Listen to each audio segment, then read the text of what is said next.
Ideal express देख रहे हैं आप। मैं हूं आपके साथ पूर्णिमा पांडे। बुलेटिन की शुरुआत करते हैं। देखिए, जेपी नड्डा की अध्यक्षता में एक बैठक की गई, एक महत्वपूर्ण बैठक के बारे में आपको बताएं कि संसद का मानसून सत्र सोमवार 21 जुलाई 2025 से शुरू होगा, जो 21 अगस्त तक चलेगा। इसे लेकर सरकार ने आज रविवार 20 जुलाई को सर्वदलीय बैठक बुलाई। बैठक की अध्यक्षता केंद्रीय मंत्री जेपी नड्डा ने की। मौके पर जेपी नड्डा ने सभी राजनीतिक दलों से संसद के दोनों सदनों को सुचारू रूप से संचालन में सहयोग की अपील की है। बता दें कि मानसून सत्र में केंद्र सरकार 8 विधेयक पेश करने की योजना बना रही है। सर्वदलीय बैठक में शामिल होने के बाद कांग्रेस सांसद गौरव गोगोई ने कहा है कि कई अहम मुद्दे हैं जिन पर सरकार को अपनी बात रखनी चाहिए। पहला मुद्दा पहलगाम का, दूसरा मुद्दा अमेरिकी राष्ट्रपति के हालिया बयान से जुड़ा है, जबकि तीसरा अहम मुद्दा मतदान के अधिकार और चुनाव प्रक्रिया से जुड़ा हुआ है। ऐसे में प्रधानमंत्री नरेंद्र मोदी की यह जिम्मेदारी बनती है कि वे संसद में आकर सरकार का पक्ष रखें। तो ऐसे में देखिए, मानसून सत्र शुरू होना है और इसे लेकर तमाम तैयारियां की जा रही हैं। इसी कड़ी में आज केंद्रीय मंत्री जेपी नड्डा की अध्यक्षता में ये बैठक रखी गई। अगली खबर की ओर बढ़ते। देखिए, बिहार मंडल का जो आपको मानसून सत्र है वो कल से शुरू होने वाला है। बिहार विधानमंडल का मानसून सत्र सोमवार यानी 22 जुलाई से शुरू हो रहा है, जो 25 जुलाई तक चलेगा। सत्र की शुरुआत अनुपूरक बजट पेश करने से होगी। साथ ही राज्यपाल द्वारा स्वीकृत अध्यादेशों और समितियों की रिपोर्ट भी सदन में रखी जाएगी। इस सत्र में कुल 4 दिनों की कार्यवाही होगी, जिसमें 24 जुलाई को अनुपूरक बजट पर चर्चा और मतदान होगा। विपक्ष इस सत्र में अपराध, बेरोजगारी और कानून व्यवस्था जैसे मुद्दों पर सरकार को घेरने की तैयारी में है। अगली खबर की ओर बढ़ते हैं, जहां बालासोर घटना ने देखी झारखंड में राजनीतिक तपिश को बढ़ा दिया और जिसको लेकर अब जेएमएम द्वारा निशाना साधा गया है। आइए देखिए क्या कुछ कहा गया है इसे लेकर। उस घटना को लेकर के भाजपा को जिम्मेवार ठहराया था, तमाम तरह की बातें कही थी और हमने इस पर कहा था कि झारखंड मुक्ति मोर्चा को झारखंड की जनता ने सत्ता सौंपी है और उनका काम है झारखंड का ध्यान रखना, लेकिन झारखंड में दिलचस्पी ना लेकर के वो हर राज्यों में दिलचस्पी लेते हैं। कर्नाटक की बात करते हैं, महाराष्ट्र की बात करते हैं, जापान की बात करते हैं, पर झारखंड की बात वो बिल्कुल नहीं करते। और हमने बार बार कहा है कि आप झारखंड पे फोकस रहिए।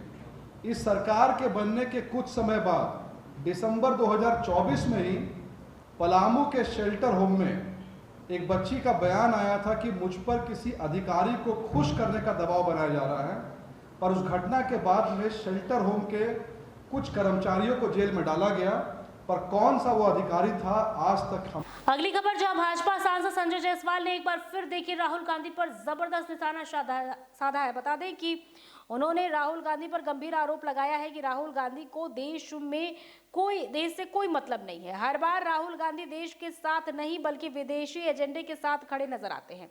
साथ ही उन्होंने कांग्रेस अध्यक्ष मल्लिकार्जुन खड़गे पर भी निशाना साधा। राहुल जी पिछले बार भी यही काम किए थे जब पुलवामा के बाद सर्जिकल स्ट्राइक हुआ था, तो और आज भी वो यही कर रहे हैं। राहुल गांधी जी को भारत से मतलब नहीं है। राहुल गांधी जी जब गलवान घाटी में सैनिकों की झड़प होती है तो वह जाके चीन के राजदूत के साथ डिनर करने का काम करते हैं। जो जॉर्ज सोरस, जिसका एक ही एजेंडा है कि भारत के जनतंत्र को किसी तरह खत्म करना, उसके साथ उसके बेटे के शादी में जा कर के पार्टी एंजॉय करते हैं। तो राहुल गांधी जैसे व्यक्ति से देशभक्ति की उम्मीद करना ही बेमानी है। खबर पटना से, जहां पटना में बता दें आपको कि नीतीश कुमार के बेटे निशांत कुमार का जन्मदिन बड़े ही खास अंदाज में मनाया गया। निशांत कुमार ने महावीर मंदिर पहुंचकर भगवान की पूजा अर्चना की। इधर जदयू कार्यालय में युवा कार्यकर्ताओं ने केक काटा और निशांत कुमार को भविष्य का नेता बताते हुए नारे लगाए। वरुण कुमार के नेतृत्व में आयोजित कार्यक्रम में कार्यकर्ताओं ने मांग की कि निशांत कुमार विधानसभा चुनाव में पार्टी से उम्मीदवार बने। निशांत जी का जन्मदिन है और पूरे बिहार में केक कट रहा है, पूरे बिहार में मिठाई बट रही है और निशांत कुमार जल्द ही आने वाले हैं। अभी 10 मिनट पहले हनुमान मंदिर में वो अपना जन्मदिन का भगवान से आशीर्वाद ले रहे थे और लोग वहाँ मंदिर में मिल रहे थे, सहजता से। वो जल्द राजनीति में आएंगे। जो नीतीश कुमार का विजन है, जो नीतीश कुमार के विजन के तहत बिहार को बनाया है, उसको पूरा जो है और आगे बढ़ाने के लिए निशांत कुमार जल्द आने वाले हैं। आप लोग की क्या मांग है निशांत को लेकर के? इस विधानसभा जो चुनाव होने वाला 25 में बिहार की धरती पर कोई भी सीट से, नालंदा के लाल हैं तो किसी पुत्र हैं, वो किसी भी सीट से चुनाव लड़ेंगे हम। और यह पार्टी जो है एकदम फिर जो है एकदम मजबूती के साथ एकदम नीतीश जी के साथ अगली खबर की ओर बढ़ते हैं। खबर बिहार से, जहां सूबे में हुए विकास को लेकर आभार जताया गया है और यह आभार मुख्यमंत्री नीतीश कुमार को जताया गया है। आपको बता दें कि बिहार के वृद्ध, विधवा एवं दिव्यांग लोगों के मासिक पेंशन को लेकर 400 से बढ़ाकर 1100 रुपए किए जाने और सूबे में 1,67,00,000 बिजली उपभोक्ताओं की 125 यूनिट मासिक बिजली मुफ्त किए जाने के साथ साथ राज्य के सभी गांव में विवाह भवन निर्माण कार्य एवं आगामी सत्र 2025-30 में 1 करोड़ युवाओं को रोजगार सुनिश्चित करने की घोषणा के लिए आरा के महानगर जदयू जिला अध्यक्ष जयप्रकाश चौधरी ने प्रेस वार्ता के माध्यम से मुख्यमंत्री नीतीश कुमार को बधाई दी है और उनका धन्यवाद भी किया है। साथ ही इस दौरान यह भी निर्णय लिया है कि आरा के विधानसभा क्षेत्र में सभी लाभुकों से मिलकर उन्हें बधाई दी जाएगी। और इसका मुख्य मुद्दा है कि हमारे माननीय नेता श्री नीतीश कुमार जी, जो बिहार प्रदेश के लोकप्रिय मुख्यमंत्री हैं, उनके द्वारा जनहित में जो अभी जो योजना और जो घोषणाएँ की गई है, उसके लिए हम लोग बहुत बहुत बधाई उनको देना चाहते हैं।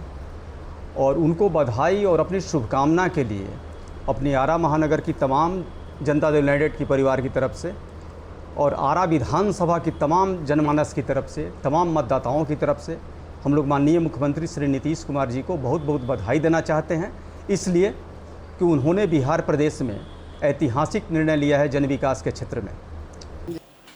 अगली खबर की ओर बढ़ते देखिए, सीबीआई ने एक बड़ी कार्रवाई की है, जहां इस कार्रवाई के तहत बीएसएफ के 2 अधिकारियों को गिरफ्तार किया गया है। सीबीआई ने बड़ी कार्रवाई करते हुए बीएसएफ के 2 अधिकारी को घूस लेते हुए गिरफ्तार किया है। दिल्ली में बीएसएफ के एक सहायक लेखा अधिकारी और दूसरे वेतन एवं लेखा अधिकारी को रंगे हाथ 40,000 रुपए रिश्वत देते हुए दबोचा गया है। सीबीआई ने बीएसएफ दिल्ली कार्यालय में तैनात आरोपी एएओ और पीएओ को और अन्य अज्ञात लोगों के खिलाफ मामला दर्ज किया है। आरोप है कि शिकायत कार्यकर्ता के वेतन और बकाया बिल भुगतान के लिए 2 लाख रुपए रिश्वत देने की मांग की गई थी। तो यही आरोप लगाया गया है कि शिकायतकर्ता के वेतन और बकाया बिल भुगतान के लिए 2 लाख मांगे गए थे।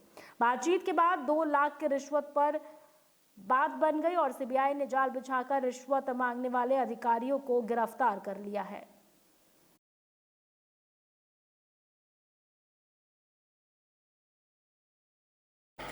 अगली खबर, जहां बंगाल से देखिए जाली नोट बरामद किए गए हैं। आपको बता दें पूरे मामले के बारे में, पश्चिम बंगाल में उत्तर 24 परगना जिले के संदेश खाली थाना क्षेत्र के धावाखाली से 9 करोड़ रुपए के जाली नोट बरामद किए गए हैं। जी हां, नोट छापने की मशीन को भी जब्त कर लिया गया है। मामले में पुलिस ने सीराजुद्दीन मोल्ला और देवव्रत चक्रवर्ती को दबोच लिया है, उनसे पूछताछ चल रही है। सूत्रों के मुताबिक ये नोट धामाखाली घाट के पास स्थित एक होटल से बरामद किए गए हैं। इसमें अधिकतर नोट 500 रुपए के हैं। आरोपी एक दुकान के से सामान खरीद रहा था, जिसके बाद दुकान के मालिक ने नोटों पर संदेह हुआ, उसने पुलिस को तुरंत सूचना दी। पुलिस ने उस होटल के कमरे की तलाशी ली जहां दोनों ठहरे थे और कमरे में बैग में जाली नोट भरे हुए मिले और कुछ नेपाली मुद्रा भी बरामद किया गया। कुछ असली नोट भी मिले, लेकिन आपको बता दें कि पुलिस ने कहा है कि जाली नोटों की संख्या बढ़ सकती है, मामले की गहनता से जांच करनी होगी। तो ऐसे में देखिए बड़ी कार्रवाई की गई है पुलिस की ओर से, जहां पर 7 करोड़ जाली नोट, माफ कीजिएगा 9 करोड़ रुपए के जाली नोट बरामद किए गए हैं।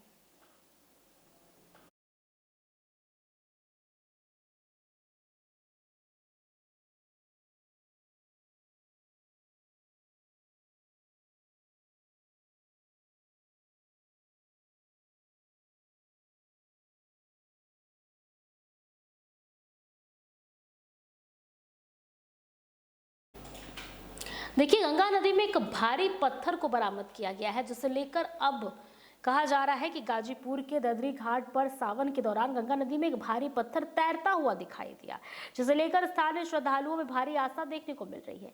यह लगभग 2 क्विंटल वजन का पत्थर स्थानीय गोताखोरों द्वारा नदी से बाहर निकाला गया और घाट पर लाकर स्थापित किया गया, और जहां श्रद्धालु इसे राम सेतु से जोड़ते हुए पूजन कर रहे हैं।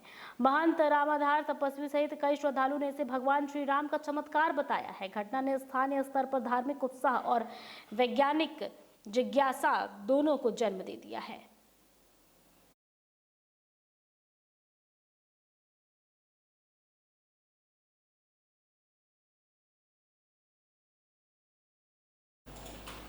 तो फिलहाल मेरे साथ इस बुलेटिन में इतना ही। ऐसे ही तमाम अपडेट के लिए देखते रहिए ITL एक्सप्रेस।